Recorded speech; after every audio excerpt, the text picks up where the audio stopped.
A very good morning to everyone following us on our social media platforms, Facebook, as well as YouTube. The Zambia Institute for Policy Analysis and Research, ZIPA, is participating in this year's 98th Zambia Agriculture and Commercial Show. And today we are actually discussing the theme, which is fostering trade and investment. And we bring to you how parties that are involved in trade and investment are supposed to deal with various challenges that we have observed in the aspects of trade.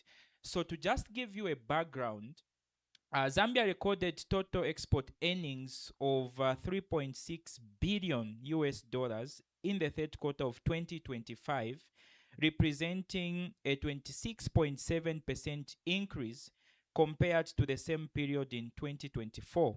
This growth was largely driven by non-traditional export, which increased by 42.7% to 1.3 billion US dollars, and this was supported by agriculture products, sulfur, and re-exports of electrical machineries and vehicles.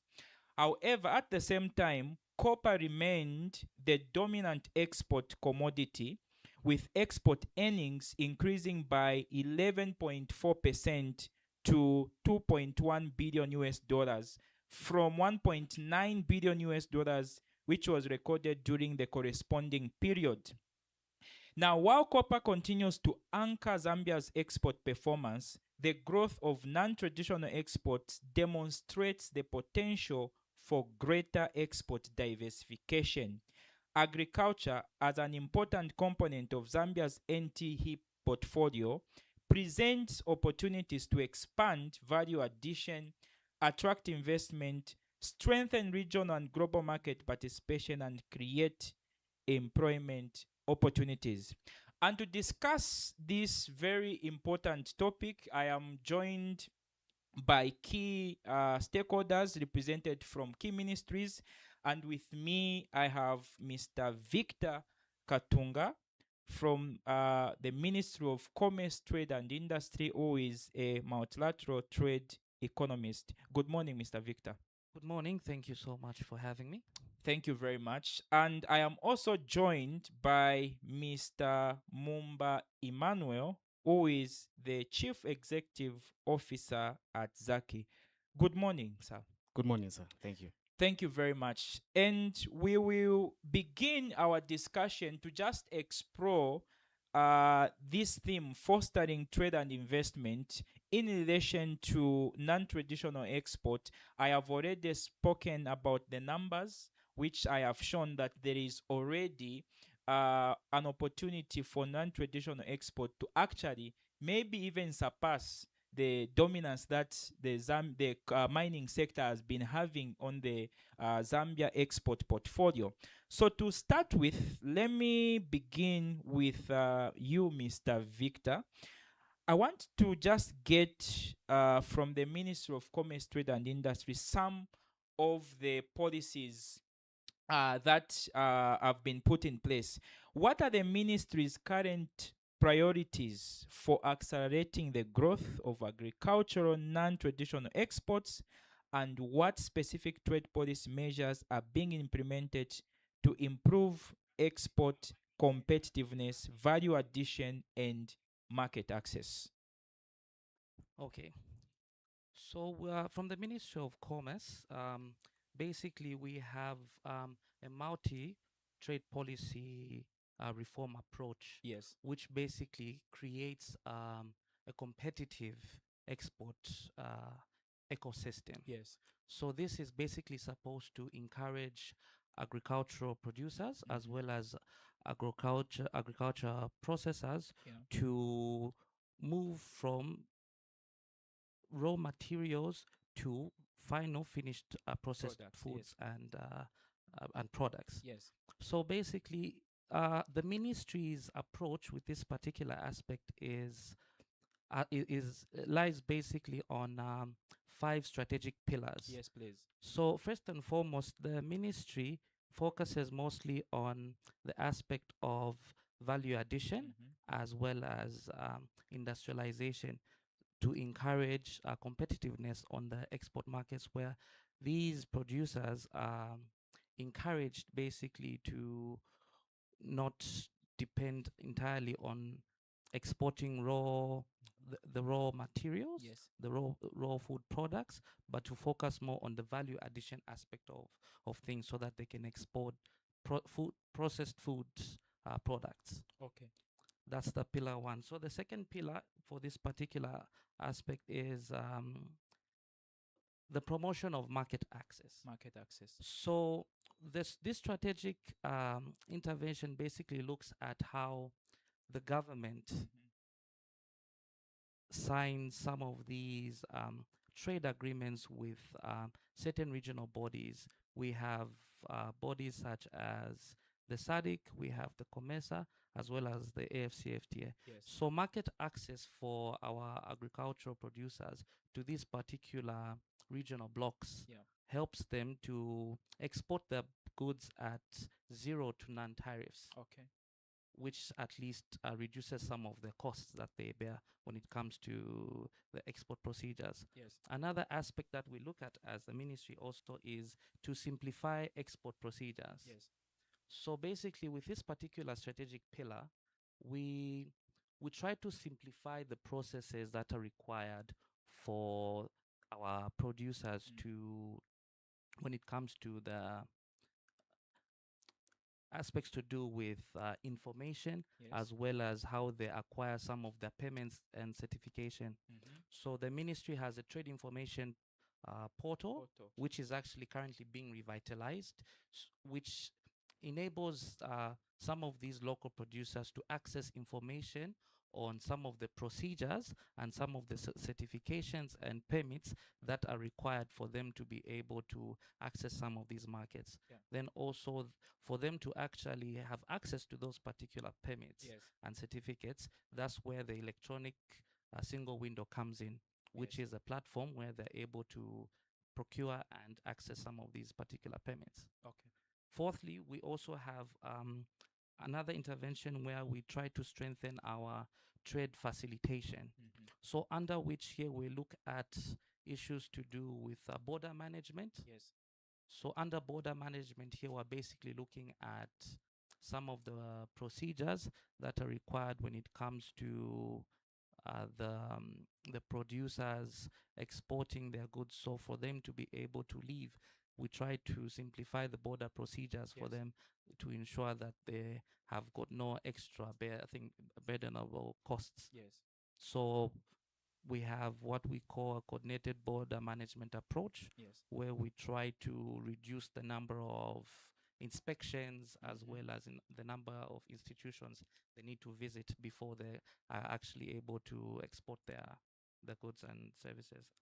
So we also have another approach where we basically look at supporting some of these producers. So support comes in various forms. Yes.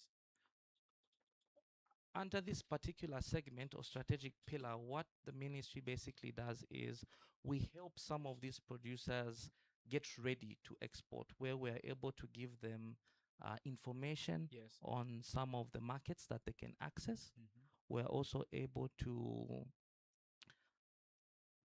integrate them with Mhm. some of these regional blocks. Yes. Yes, and we're also able to basically handhold with the help of the Zambia Development Agency Yes. to help them basically understand some of the procedures that are involved when it comes to exporting some of their goods and services. Yes. So here, when you're exporting into the regional and international markets, Mhm. there are a lot of things that are involved. Yes. We have compliance when it comes to standards. Yes. We also have compliance when it comes to aspects such as packaging of Mhm. these particular products. There's labeling. Mhm. Certain regions require certain Those goods and standards. Yeah. services. Yeah. Yes, exactly, basically. Okay. So these are some of the things that the ministry is actively doing to help these particular producers. Thank you very much. Maybe just a follow up. You've mentioned about one of the areas that the ministry is doing, which is access to market. Can you maybe just explain?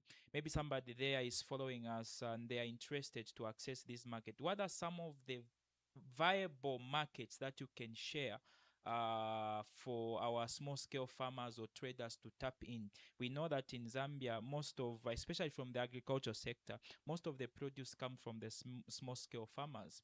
And I think, like you have said, they are looking for market, but not just market, viable markets where they could easily get. Could be regional, it could be at a continental level.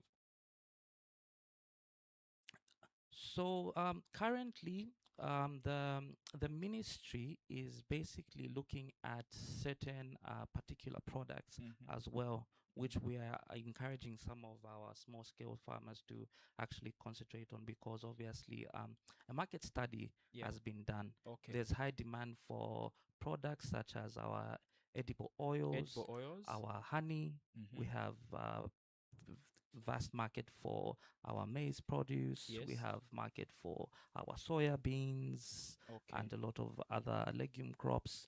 So different countries Yes. look for different specific things. Yes. So what we're able to do is we're able to share with these particular small scale farmers Mm-hmm. or on our portal some of the markets that they can access, specific Okay. markets that they're Markets. able to access, Okay. so that it should be a little bit more strategically approached. Okay. Okay. Exactly. Okay. Yes.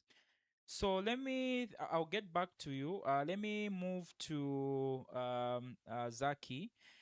From the private sector perspective, what are the main challenges currently affecting investment and business expansion in Zambia's agriculture export value chains, and which policy or regulatory reforms would have the greatest impact on improving competitiveness? Well, thank you so much for that comprehensive Yes. question. And I should commend Zipper for the consistency in providing platforms Thank you. where we could, discuss key issues of national development. Yes. Uh, from where we stand, obviously, I think from the numbers that you read out in your preamble, there is huge potential in the agricultural and traditional export Yeah. sector. But we also understand that where we are sitting as a country, obviously we do, you know, sit at a very strategic comparative advantage Yes. in terms of regional trade, also the export base as well. But there are key structural issues that I would like to just bring to the conversation Yes. before we identify what policy measures from the private sector would like government to put forward. Yeah.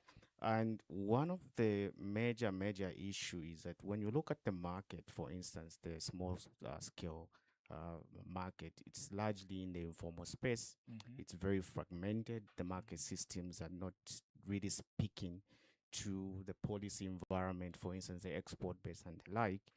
And the other issue that the market obviously faces is that there's limited productivity. Mm-hmm. You know, a huge portion of our the farming system. We have the commercial and of course a large a portion from the small scale farmers. But when you look at the productivity as in the numbers that the segment produces, I think it's very limited as compared to the potential that it holds. Yeah. But obviously, there are many other aspects that contribute to that. We have issues around the extension of services, Yes. which the smallholder farmers obviously, I know government has put it as tried its level best to really recruit as many as possible, but there's still a huge gap in terms of providing viable and credible extension of services. Yes. So that is a major issue, and access to finance obviously remains a Mhm. critical Yeah. issue. Yeah. We have a huge portion of our smallholder farmers obviously in the informal space, and that means they are cut off from the traditional banking system or Mhm. financing system. Yeah. So that is a major issue as well.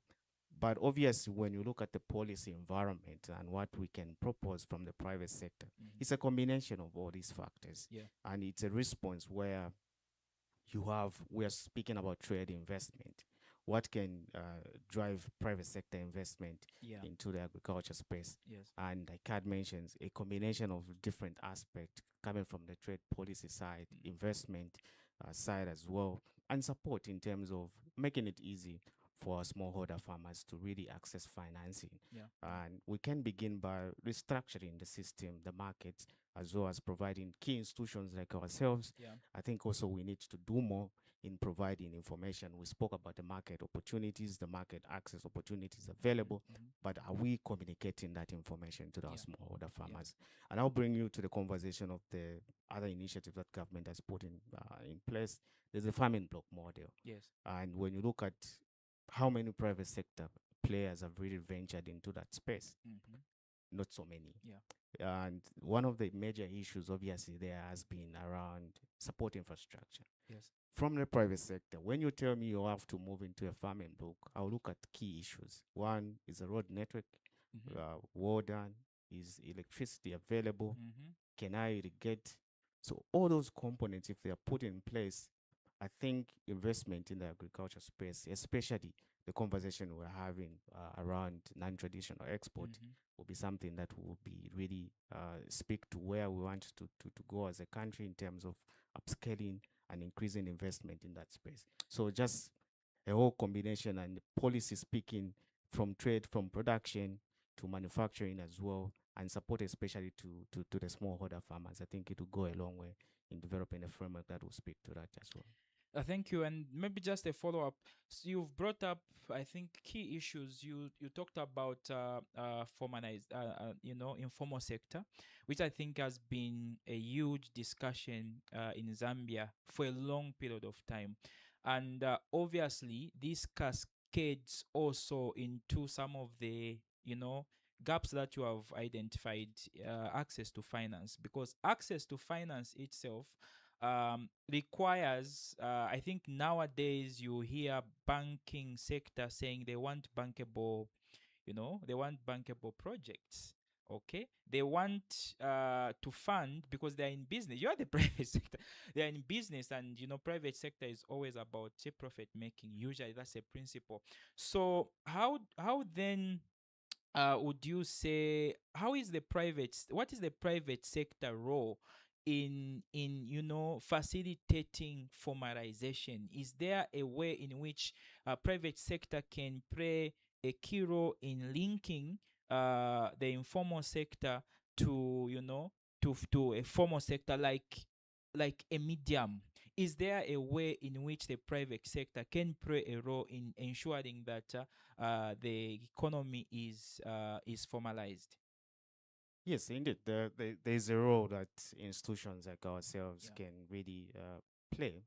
But when we are speaking about the informal space, it's a very fragmented space. Mm-hmm. You have different challenges at different levels of informality. Yes. And specifically for the agriculture Mm-hmm. sector, when we are speaking about the smallholder farmers, and when you look at most of them, obviously they are doing farming at subsistence Subsistence level, level. Yes. and upscaling there has been a huge challenge. Mm-hmm. And when we start having conversation around formalization, the tax system comes into the conversation. Mm-hmm. Mm-hmm. Why are so many people outside the tax bracket, and what can we do to bring them into the formal space?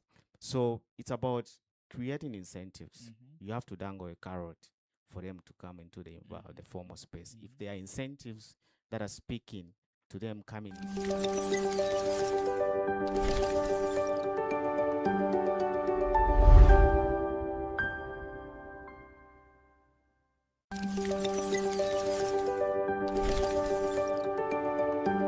our tax system are speaking and are being aggregated in a way where not what a conventional farmer is paying, but what a smallholder farmer is paying. We can have that is aggregation as well. I think that will also encourage more people to yeah the formal space. But obviously it's around tax system and providing incentives for them to move from where they are and to increase their productivity. We spoke about extension of services. Mm-hmm. If they really can improve, increase their productivity, obviously there will be more that we need to transition into the formal space. Yeah, and maybe just to add, I did some of the one of the studies in Tanzania, and I saw how the private sector is helping to put the informal small scale farmers into some way of formalization, and they use the model that you have actually related to aggregation. So the private sector has organized itself, and they're only buying to from the aggregated markets, and these markets in some way are formalized. But I think there's a situation in Zambia that I've observed where private sector goes in the villages and buy from individuals. Okay, and this is why I was saying there is, I think, a way in which the private sector also could play in trying to ensure that we encourage small scale farmers, to formalize. And I think this is where I want to turn to the ministry um, on the same issue. What are some of the main institutional policy challenges currently affecting the growth of agricultural non-traditional exports, and what reforms can be considered or are being considered to address issues such as standards, compliance, trade facilitation, infrastructure? You have just talked about aggregation. Aggregation requires infrastructure, okay, and coordination among key stakeholders. Sir. Sure. Thank you so much for the question. So there are vast challenges that the traditional non-traditional exports actually face, which have been ably alluded to. Mm-hmm. So I will speak to some of the measures that the government has put into play to try to tackle some of these particular bottlenecks. So the first thing that government is doing through our ministry Mm-hmm. is the strengthening of what we call the National Trade Facilitation Committee. Okay. So this particular committee is comprised of government institutions, Mm-hmm. the private sector, as well as the cooperating partners Okay. who are who come in different forms. It also includes certain technical working groups that have participation from other financial institutions to just help try to tackle some of these bottlenecks. So this particular committee basically is like an interagency structure that brings together these particular stakeholders to try to tackle some of these particular bottlenecks that are faced by a lot of the exporters that we have in the country and the nation as a whole. Yes. So what the NTFC basically does is that it implements what we call the World Trade Organization Trade Facilitation Agreement, Okay. which has quite a number of articles. And since we are speaking about non-traditional agricultural products, what this particular agreement does is it helps these small scale holders to actually get to a certain point where they're able to understand how to access regional and international markets. So there are quite a number of reforms and there are quite a number of things that lie within the various articles that help with some of these particular challenges Yes. that are faced. Because you know the NTFC basically has got various functions. It also monitors and addresses issues to do with non-tariff barriers, because when these small-scale farmers are trying to access Markets. different markets, they face different challenges. Yes. And you see, if those particular issues are not addressed, that particular person will not be able to export. So the constitution of this particular committee helps in the aspect of tackling some of these particular challenges, because through this particular National Trade Facilitation Committee gave rise to what we call the National Implementing Committee, which actually looks at issues to do with NTBs, because these non-tariff barriers are the biggest hindrance that a lot of these people actually face. Yes. So we're actually reviewing our national NTB strategy, which is basically looking at quite a number of aspects. We're looking at issues to do with reporting mechanisms, how we're going to have these particular small scale holders to be able to communicate some of these particular NTBs that they're able to face. We're also looking at issues to do with how we can also address some of these particular challenges that they're facing on a bilateral level, on a regional level, and also on a continental level. So this particular committee actually oversees some of those particular issues, because you see, these NTBs are not addressed on on only just a regional level. Yes. If on regional level it's going to be a little bit too procedural, we actually engage the neighboring country or the country that has been put to book or brought to book concerning this particular NTB. We engage them, and then we see how best on a bilateral level we can address some of these particular issues. Another way in which the government is also trying to tackle these particular issues is also through, as I alluded earlier, is the implementation of what we call the coordinated border management.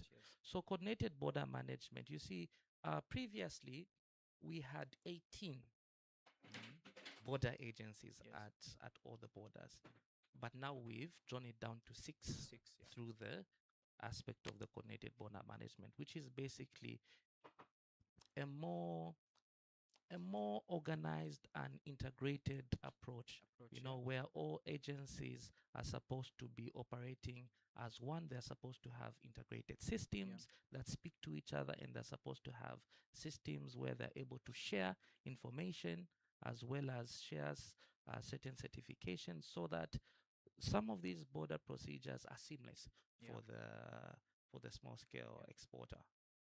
We also have gone very, very, very active with the issue to do with digitization. So you see, with digitization, processes become seamless and a little bit more efficient, even when it comes to the aspect and the issues to do with data sharing, as well as the time it takes for processes to be concluded. Digitization is the key Yeah. through various digital platforms. Because here we're looking at aspects to do with online submission. Yes. A small scale trader shouldn't have to go to different institutions or different places Yes. to access some of these particular services. Mhm. They should be able to access all these particular services at least within one One. particular window. You Okay. know, that's one other aspect that the government is looking at. Okay. You spoke about the issue to do with standards. So the government right now is currently harmonizing all standards and quality conformity procedures. Mhm. The when we're talking about issues to do with exports, Mhm. we have to also incorporate the conversation about the conformity to the standards that are required. Yes. So the government has got various institutions, and the ministry works very closely Mhm. with institutions such as the Zambia Bureau of Standards. Mhm. We have the Zambia Compulsory Standards Agency. We also have worked very closely with Ministry of Health. We have veterinary services. We also work very closely with a seed control and certification institution, so that when these small scale farmers Mhm. have come to a point where the production is good Yes. and they are willing to export their produce, Mhm. these particular institutions are there to help them understand some of the requirements and the standards as well as procedures that they have That to they- follow. Yeah. Yeah. Exactly. Okay. So with the aspect of harmonization, that's what the ministry is actively doing. Great. We Okay. Yes. So because we are running out of time, so let me. I've picked what you have. I think the progress that the ministry is doing. I think that is quite very good. Because there is actually a saying that every hour lost at the border obviously increases the cost of trade. So hearing that the ministry is already doing time release studies. You've talked about border coordinated management procedures, and also the aspect of reducing, border times in terms of what time it takes for the goods for the small scale farmer or trader to be cleared, the aspect of reducing the border management agencies to 6. I think it's all speaks to trade facilitation. And so let me move to Mr. Emmanuel here, and I want to ask, from your perspective, what measures then are needed to strengthen the private sector collaboration with farmers as well as government itself to promote value addition and expand Zambia's participation in regional and international markets such as Africa Continental Free Trade Area (AfCFTA)? Thank you so much. I think my colleague did touch on one of the key issues that continues to affect private sector. The issues around NTBs. I think you spoke about the National Trade Facilitation Committee Yes. and the works that have been done. So one of the major challenges that the private sector used to face, as we speak about trade, was the rate and the time at which when you report an NTB and when it is dropped. Okay. So there was loss of appetite from the private sector to report NTBs because the time lag was quite, very not encouraging. But hearing from the works that have been done now, I think it's very encouraging that we are revamping a key structure in our quest to promote regional trade and expand beyond the borders. Uh, but obviously, when we speak about private sector collaboration, government, I think it's a huge topic, and there are mechanisms that have been put forward, for instance, under the PPTF, where we converge as private sector and government to unlock certain things. For example, I'll speak about the mining space where we push for the local content legislation, where we want to, upscale Zambia's participation in the value chain, the copper value chain, the mining overall. Similar initiative obviously have been done, and I know that now we are in the process of, you know, developing the national local content strategy under the Yes. Minister of Yes. Commerce, Mm. which will also speak to upscaling Zambia's, participation in different value chains. Mhm. But overall, I think from the private sector where we stand and what key issues we look to is improvement in the macroeconomic environment. Obviously, it's a major issue, and works have been done there. But the cost of doing business Yes. remains quite a priority within the private sector, Okay. and a major topic or issue that we continue having. We spoke about reducing the border agencies, but there's too another issue that we continue to speak about, which is the bureaucracy around legislation and licensing, Okay. which is a major issue as well, and very topical within the private sector as we converge with government. Specifically, when we speak about smallholder farmers and what key private sector activities we are doing, you spoke about aggregation and contract farming, for Yes. example, is another major issue that we have companies in the tobacco value chain that are supporting smallholder farmers Mhm. in that space. Zambia Sugar is another model Mhm. in terms Yeah. of aggregation. Yes. Kambala Estate Mm. is a best example of a private sector Yeah. stepping to really create a market and opportunities for small players. So overall, I think the conversation is around creating opportunities, and interventions obviously have been put forward from the government and the private sector, but the business environment overall is a major priority, and the Yeah. cost of doing business is a major issue that we continue having conversation on, and that can, if that can be re-engineered, financing, cost of doing Mm. business, reliable energy. I know there is a lot of policy frameworks that have been put in the energy sector, Mhm. and which have scaled out private sector appetite. So Yeah. on that front, obviously, we could say we are comfortable. And agriculture also, there is agro processing uh, happening and requires reliable energy. Yeah. And I will speak about one key issue, I think, in the agriculture sector Mm. again. There is a comprehensive agriculture program which Yes. is underway. And one of the major challenges that one of, for instance, our member faced is you know, they are a agro processing firm, and obviously for a farmer to access financing, they Mm. require quotations from, for instance, an agro processor. But unfortunately, what used to happen for that company was when they give out that quotation, obviously as a business, your anticipation is that that farmer will come back to you to Yeah. procure the commodity using the e-voucher. But that was unfortunate. Mhm. Companies were just using that firm as a vessel to get financing. And when we discovered we did our due diligence, and we discovered that obviously there was someone that was connected somewhere, Yes. and financing farmers were encouraged to use the other agro dealers, and Yes. we tried to resolve that issue because the comprehensive farming initiative is a major booster and is a game changer within the agriculture space.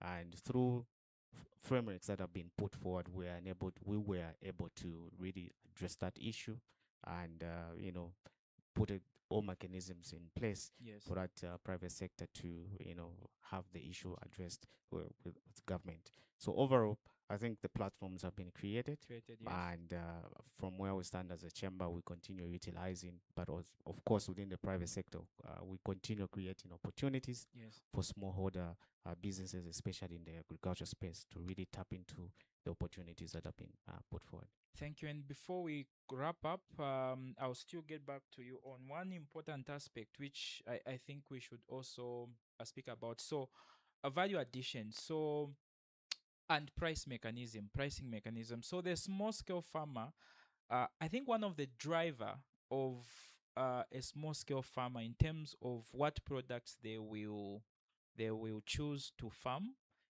basically two things: market and price. Market and price. So tell a farmer there is a market, but also they will look at what is the price of this commodity. There is, I think,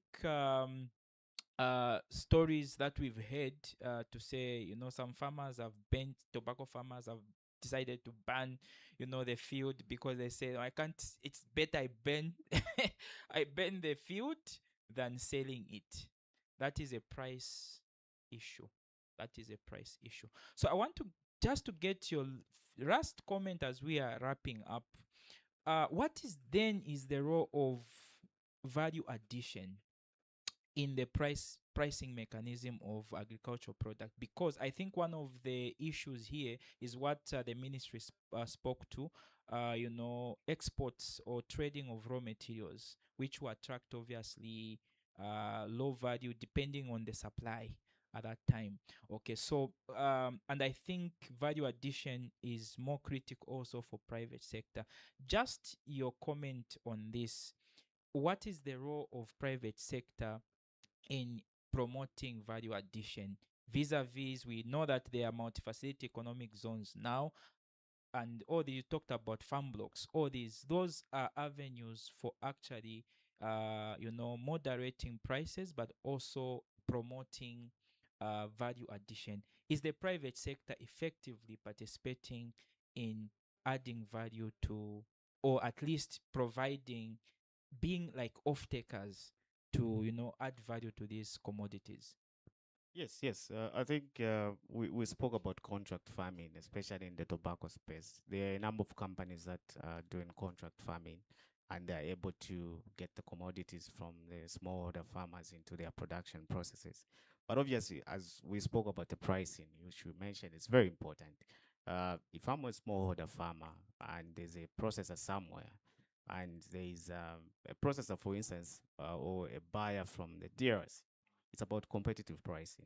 If the buyer from DRC is able to offer me my raw produce at a very competitive price, obviously I'll tend to the DRC buyer and not the Zambian processor or manufacturer. So it's an issue of the pricing and creating incentives in the market. It's something that we have continued to talk about, for instance, in the copper value chain. How do we promote or make available raw materials for our local processors, our manufacturers? So it's a conversation that we can also have in the agriculture space. What incentives are we creating for our manufacturers to offer competitive pricing to that farmer that needs to sell that produce? And as well, the other avenue that has been is, in most of these, FRA sets the floor price for most of the produce. So how do we arrive at a price that doesn't disadvantage our processors, our manufacturers? So that is a conversation that we should also start having in terms of arriving at that floor price and creating incentives and opportunities for our manufacturers. Of course, like I had mentioned, most of them are still sourcing local produce from these same farmers. But again, there is another avenue of consistency. If those that are not on contract farming, how consistent are they in their production process? What incentives and avenues can we create for them to continuously produce so that the raw materials are available? Because if I'm a manufacturer as well, I need to deal with farmers that are consistently producing so that they don't disrupt my production processes. So we need to build that ecosystem as well to support the smallholder farmers. If it's a company that is engaging them, if it's not contract farming, what incentives or support are you offering to that smallholder farmer so that they continue supplying to your plant, to your production processes? On government side, there is extension services. Yes. The private sector, we know that the government has limited resources, so they could explore avenues. There are agro processors dotted around the country that can be providing those extension services. If they're qualified, the private sector can really tap into that space to provide those extension services to mitigate what government is trying to really achieve, because we know that resources are limited and government cannot employ everyone. But if there are avenues for private sector to provide those extension services, we can do that. Digital is another avenue that is spoke about. We can provide digital extension services. Now the world has evolved. Extension services, yeah. Digital extension services can be provided. Areas have already been mapped. We have different ecological zones, and we know what is where, what is sitting where, and those services can be provided even at digital level. So it's about exploring all other avenues, but obviously the private sector has been doing its work. but there is a lot more that we can do to really support the sector. Thank you very much, Mr. Emmanuel. And to wrap up, just picking up on what he has said, is erase the issues of capacity. The markets may be there, but consistency in terms of supply, but also the quality of the products. I think you mentioned about some of the programs, but do you have specific empowerment programs maybe that somebody here who is following us on our social media would want to maybe know about? Is there any project that the ministry is doing specifically to target these issues of standardization of products, maybe empowerment in terms of consistency in production, any of such programs from the ministry? Okay, so the ministry works very closely with its statutory bodies, Yes. the Zambia Bureau of Standards, Mhm. as well as the Zambia Compulsory Standards Agency. Yes. We also work very closely with ZDA. These are the three institutions that come to play when it comes to looking at these particular issues. Mhm. So we do have a particular project which is under uh, ZDA. Yes. They have this Zambia Export Development Fund, which Yes. basically helps these particular exporters with issues to do with Mhm. training them when it comes to understanding issues to do with compliance when it Yes. comes to standards. Mhm. We also have other projects that are running with the ministry, where we're looking at empowerment of women, youth, and the persons with disabilities, where we're trying to see, obviously, with various development partners, Yes. Yes. where we're trying to see how we can try to boost productivity in these particular target groups. Okay. So we actually do have some projects that are running. Okay. Those are the specific ones I can speak to, which are sitting with different development partners. Yes. Thank you very much, Mr. Victor and Mr. Mumba. That was a very good discussion. And to our followers, thank you very much. This was Zambia Institute for Policy Analysis and Research. We are participating at this year's 98th Zambia Agriculture and Commercial Show. And you can visit our stand. We are in Jubilee Hall. We hope you found this discussion important. And tomorrow, we'll also bring you yet another discussion. So please do look out for around the same time for the discussion that will be focusing on trade and investment, looking at business development. Thank you very much.